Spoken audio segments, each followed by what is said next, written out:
like, hello, welcome, the Grill C. Fuck's going on? Right, so we're gonna spick steam juicer. I've got you up high so you can see what's going on. Setting up cameras, the biggest fucking problem around here. But anyway, so what we're doing, steam juicing. So apples, always freaking apples. So I often do posts on the juicing side of things, but normally when I do posts, the biggest problem is that I'm normally halfway through it, or I've done part of it, or whatever, and I can't explain what's going on. If you haven't done steam juicing, amazing. If you haven't got in, they are not that expensive, to be fair. They are, I think I was about 27 quid for mine. It's a 4 litre one. Had a shit ton of apples. Now these are nae freshly picked off a tree. These are windfall apples. They're not rotten apples, they're just windfall apples, so they've got some bruising on them. However, I'm not actually worried about using the actual pulp, because I've got a lot of canned pulp. So the pulp here can go to the pigs for us. So you didn't have to peel them. You didn't have to. In actual fact, you wouldn't even have to chop them if you're patient. It just depends on how quick you want to process and how many you've got to process. The bruising, it's the sugars and carbohydrates thing. Girls out, please. Girls out. It's sugars and carbohydrates. So these are eaten apples. They are off a tree, but they are eaten apples, so they'll be particularly sweet. So, you know, 100% natural juice. Now you can see I'm still chopping apples and putting them into the basket. Now this part here is the basket for obviously putting in the apples, which is what I'm doing. I'm cutting them just because I find that if you cut them, they actually release the juice a wee bit quicker than what maybe nae cutting them. But I'm not being specifically I must cut them into quarters, or I must cut them in. I'm just cutting them down into chunks until my basket's full, which you can see.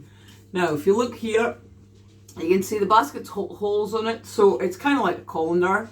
This is the one part of that's the very top level of the steam juicer. The next level is this here.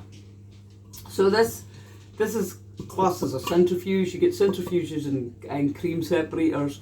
So what happens is juice is heavier than water, so it's a bit of chemistry and a bit simplistic, but it's not complicated at all. So the basket sits on top of here, like so, and it's a nice snug fit. There's no rubber washers, no seals or nothing. It sits on there, sits perfectly on there. And the bottom, which I've got on my Rayburn through the house because it's a cold day, it's windy, it's you know, almost November. We're forecast to have -6 and snaw. There's snaw in the Cairngorms of Scotland, so it's cold round about. So we've got the Rayburn on, which is like a range, wood burning range, and it's on. So we'll, sit these apples on top of there, and they'll just simmer a while. So the bottom one's water, and it's through there, and lid on. And on the other side, as you can see, there is a siphon pipe with a groovy wee clip on it, so you can take the clip off for washing. I wouldn't advise putting it through the dishwasher, but it doesn't really get that dirty. You need to. I've put it through the dishwasher, but I wouldn't do it at the time. It'll perish the pipe, and I suppose it'd be easy enough to replace. But anyway, it's got a wee clip on it which just hoods that pipe nice and closed, stops any leakage, and when the liquid in the bottom starts to boil, it heats up the apples start to go, they kind of expand. It's really cool to watch, and they kind of go just pulpy and mushy. And if you did touch them, they grow as apples, and they leach shoot. The steam pushes it out, and it just circulates through there, and it it pushes the apples until it leaks out its juice. The juice seeps through, back down into the bottom. The steam evaporates because there is a hole in the lid up at the top here, but the heat causes the juice to seep down. Because it's heavier than the steam itself, the steam disappears. So you've got to keep an eye on your bottom liquid, and slowly but surely this middle section will fill up with got a seed in there. Will fill up nicely with apple juice. So as it comes out, it's boiling hot, and I mean boiling hot and pasteurised. So it's steamed, it's sterile, and all you want to do is put it into sterile bottles. Now, I put it into sterile bottles, swing top bottles, and it keeps fine in it, but we consume it quite quickly. What you could do is you could add some natural sugars, or you could add some, and I often do, you could add a bit of sugar, and you can add some elders, reduce it, then you've got a nice herby thing for winter, you know, for coughs, for colds. Add a bit of elderberry juice, and you can boil it up, reduce it a wee bit, you muck it into a thick syrup, and you can use it as a diluting juice, or you could do exactly the same with the apples, but that's what you do. And then for me, I've got some groovy little bottles, you know, the bottles that you get the Starbucks mochas and Starbucks, you know, frappuccinos and stuff. I have a few folk that drink them around me, so they save on their bottles and jars and stuff for me, and I get them in, and then I can bottle it into these little jars. If you put them in the these little bottles, mine are currently in the dishwasher because I'm just going to want to start this. Make sure they're sterile. You can stick them in the oven to sterilise them, and that way you wouldn't get any moulds and stuff growing in the top of your apple juice. If you're not going to seal them, you could water bath them. For me, I could pressure can them, because these bottles have got a lug seal on the top of them, so it will vacuum back down, suck top in, and shelf stable. So I can vac seal them by pressure canning them, which I have an American pressure canner, which if anybody would like to ken anything about that, then please get in touch. We're also going to do some pressure canning, dry canning of carrots. I've got a lot of carrots in the garden. The weather is starting to change, so therefore I was going to lift them. I'm going to dry can them, so you just chop them up, put them in jars, pressure can them for a length of time. Jars seal themselves, and you've got these cooked carrots, which are dry cooked, in the jars for shelf stability, and they'll keep in a cold store for a long time, at least until we've probably used them up. But it stops you having to worry about packing them in sand and stuff like that. Dry canning. You can water can them, but I find that they go quite mushy. So it's, yeah, I'm going to dry can them, and I'm also going to dry can some tatties. I have my big jars, which if you haven't seen before, these big jars are fantastic. You get pickled eggs in them if you're at Costco, or if you've got a local fish and chip shop, or some in the Cat. In the UK, the fish and chip shop has pickled eggs and pickled onions in these.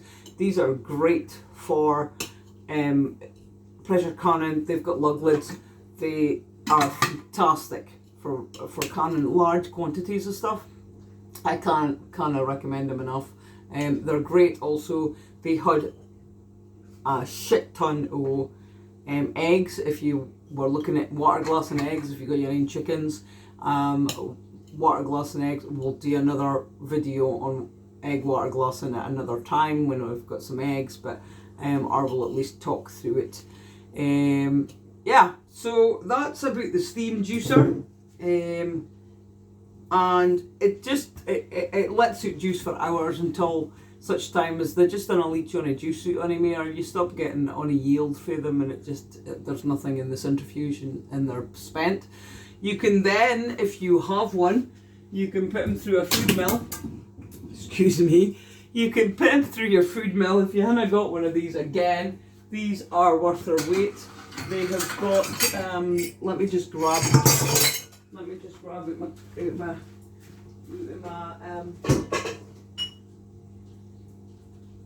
of my store. There we are. So you got, this goes in the bottom of the food mill. Fantastic if you decide that you want to use the pulp. Even though you've spent all the juice, they still have quite an apple flavour. So you could go on and use them, mix them with something else. But this pops in here a long way. It just slides in there. There's a little keeper in there. And these are fantastic. If you haven't seen them before, they're fantastic. They come with 3 different plates. Again, about the same price, but £27. And you just turn the wheel, and it pushes a puree at the bottom here. They're great for doing canning tomatoes. If you're wanting tomato puree, you get into skins and stuff, again, you can use it. What you can do is steam juice and pop them, run them through the mill rather than boiling them, and then add your juice back in and reduce it, and you can make some tomato puree or passata without losing the juice, but you've extracted it. Extract all your seeds and everything through the food mill, and then you can add it back in. It's a great thing. If you haven't got one, look into it. I love gadgets. If you have any gadgets or recommendations out there for something that just makes life a wee bit easier, but not necessarily electrical gadgets, because we like to try and use gadgets rather than electrical gadgets. So yeah, if you like enjoy my videos and you can understand what I'm saying, then please like and share, subscribe to my YouTube channel, and yeah, keep up with what's going on at Grillsy. We've got a lot of knowledge to share and for you to enjoy. So thanks for tuning in, and Nikki signs off. Take care.